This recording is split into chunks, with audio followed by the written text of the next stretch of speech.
ममता दीदी से ये सवाल कर रहा है कि आखिर कोलकाता में जो हाल है वो कब खत्म होगा दीदी? कब पीड़िता के माँ बाप को इंसाफ मिलेगा? कब उन लोगों को इंसाफ मिलेगा जो दिन रात सड़क पर उतरकर प्रदर्शन कर रहे हैं? ममता दीदी कर क्या रही हैं? उनकी ही पार्टी का कोई सांसद या प्रवक्ता अगर सवाल कर रहा है तो उन्हें पद से हटा दे रही हैं बॉस।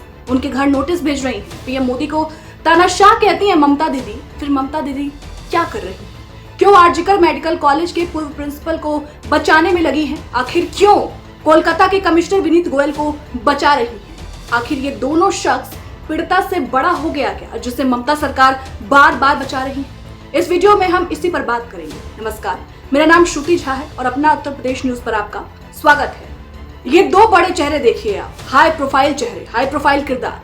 पहले कोलकाता के इस कमिश्नर को देखिए जिसका नाम विनीत गोयल है। इस पर सवाल क्यों खड़े हो रहे हैं? क्योंकि इनकी मुश्किलें बढ़ रही हैं साहब। ये भी समझिए जरा, पहले विनीत गोयल ने इस मामले की जांच सीबीआई को सौंपे जाने और हॉस्पिटल पर हमले के बाद मीडिया के ऊपर सारा का सारा ठीकरा फोड़ दिया। उसके बाद जब इनको लगा कि टीएमसी के सांसद ही इन पर सवाल खड़े कर रहे हैं तो ये शांत बैठ गए। विनीत गोयल को लेकर राज्यसभा सांसद सुखेंदु शेखर ने पोस्ट किया है कि सीबीआई को निष्पक्षता से काम करना चाहिए, पूर्व प्रिंसिपल और पुलिस कमिश्नर को हिरासत में लेकर पूछताछ करनी चाहिए ताकि पता चल सके कि आत्महत्या की कहानी किसने और क्यों फैलाई। हॉल की दीवार आखिर क्यों गिराई गई? संजय रॉय जो मुख्य आरोपी है उसको इतना शक्तिशाली बनाने के लिए किसने संरक्षण दिया? 3 दिन बाद आखिर खोजी कुत्ते का इस्तेमाल क्यों किया गया? ऐसे सैकड़ों सवाल हैं, उन्हें बोलने के लिए मजबूर करें। ठीक है, बात तो एकदम सही है ना कि आखिर कमिश्नर विनीत गोयल बार बार शव को जल्दी से जल्दी आत्मसंस्कार करने की बात क्यों कर रहे थे? आप सोचिए, गुरुवार को पीड़िता ड्यूटी के लिए अस्पताल जाती है साहब, फिर शुक्रवार को यानी अगले दिन सुबह करीब 10 बजे पीड़िता के घर फोन आता है कि आपकी लड़की ने सुसाइड कर लिया है। जब माता पिता अस्पताल पहुंचते हैं तो पीड़िता से मिलने तक नहीं दिया जाता है माता पिता को, और दोपहर 3 बजे के बाद पिता को अस्पताल के अंदर बुलाया जाता है, भेजा जाता है और सिर्फ पीड़िता की फोटो लेने दी जाती है। हमने कई बयान भी सुने जिसमें पीड़िता की मां कह रही थी कि कमिश्नर ने बिल्कुल भी सहयोग नहीं किया, कोलकाता पुलिस ने एकदम सहयोग नहीं किया है बॉस। पुलिस ने जल्द से जल्द मामले को दबाने की कोशिश की और जल्द से जल्द शव को हटाए जाने पर जोर दिया। सबसे ज्यादा जोर शव को हटाने पर था। अलग अलग स्तर पर लोग बड़ी बड़ी बातें कह रहे हैं। अंतिम संस्कार कराने वाले कर्मचारी तक ने यह कहा कि कमिश्नर शव को जल्दी से जल्दी दाह संस्कार कराना चाहते थे।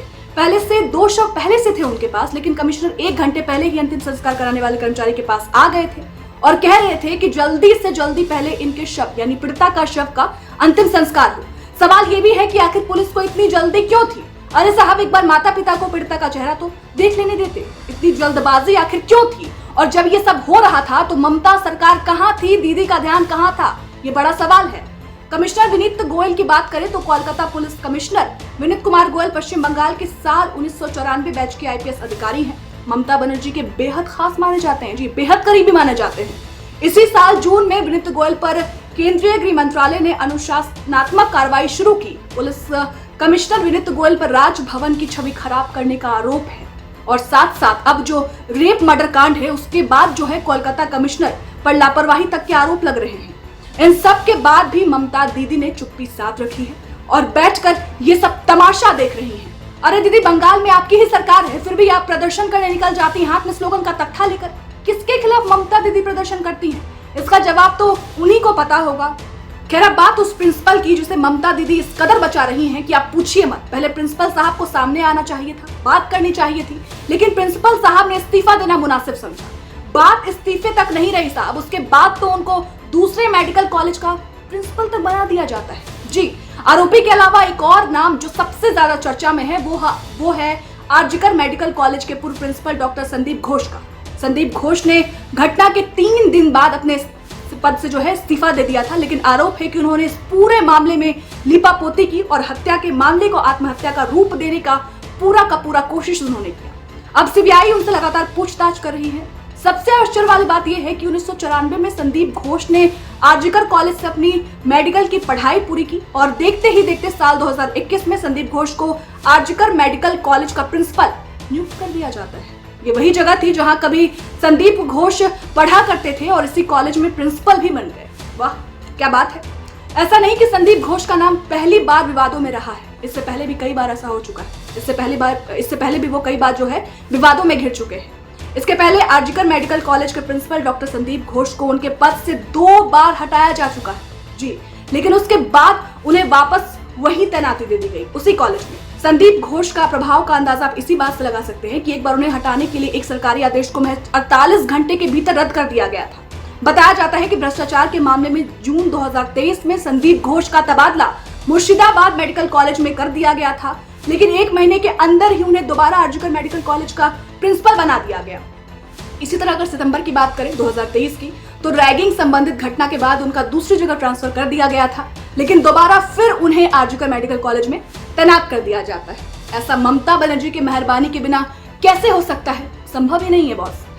ऐसा कैसे हो सकता है? कितनी बार ट्रांसफर हुआ हो किसी शख्स का, उसके बाद भी वापस से उनको आरजीकर मेडिकल कॉलेज में ही नियुक्त कर दिया जाता हो? ऐसा संभव तो बिल्कुल नहीं है। देखिए, तो कुल मिलाकर देखें तो ये 2 शख्स हैं, ये 2 हाई प्रोफाइल किरदार हैं जिनसे पूछताछ होनी चाहिए। प्रिंसिपल संदीप घोष से सीबीआई तो पूछताछ कर रही है, अब कमिश्नर विनीत गोयल से भी सवाल पूछे जाने चाहिए, और ये मांग कोई और नहीं बल्कि टीएमसी के सांसद प्रवक्ता ही कर रहे हैं, जिसके बाद ममता बनर्जी उनके घर पर नोटिस तक भेज रही है। फिलहाल इस पूरे मामले पर आप क्या कुछ सोचते हैं, हमें कमेंट सेक्शन में जरूर बताइएगा, और साथ ही साथ ऐसे तमाम खबरों के लिए आप देखते रहें आपका अपना चैनल अपना उत्तर प्रदेश न्यूज। हमें लाइक कीजिए, सब्सक्राइब कीजिए और खूब सारा प्यार दीजिए। शुक्रिया।